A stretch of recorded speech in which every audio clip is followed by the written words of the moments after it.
The story about the £26.5 million ghost, the Northern Bank Heist, the perfect crime. It's often said that the perfect crime doesn't exist, that somewhere, somehow, a mistake is always made.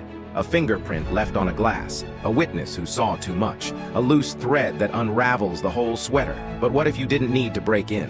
What if you didn't need explosives, tunnel-boring machines, or a team of hackers? What if you just needed the keys?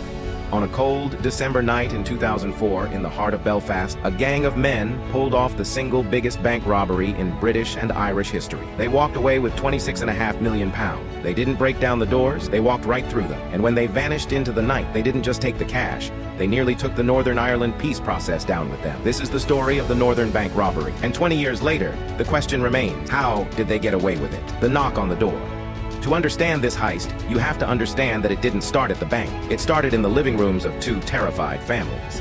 This was a classic tiger kidnapping tactic, where criminals take a family hostage to force an employee to facilitate a crime. It's Sunday, December 19th. Two key employees of the Northern Bank are settling in for the evening. Chris Ward, a bank official, is at his home in Polglass, West Belfast. Kevin McMullen, a supervisor, is at his home in Downpatrick. Around 10 p.m., there's a knock at the door at the McMullen residence. Men dressed as police officers are standing there. They claim to be investigating a security threat. But the moment the door opens, the facade drops. Gunmen storm in. At the exact same time, 30 miles away, the same nightmare is unfolding for Chris Ward. The gang is coordinated, precise, military. They take Kevin McMullen's wife, Karen, from her home. Blindfolded and terrified, she is driven into the darkness of a remote forest. Chris Ward's family is held at gunpoint right there in their own living room. The message to both men is identical and chilling. Go to work tomorrow, do exactly as we say, or your families die. Business as usual Monday morning. December 20th, the week before Christmas, the streets of Belfast are buzzing with holiday shopping. Inside the Northern Bank headquarters at Donegal Square West, the vaults are overflowing with cash,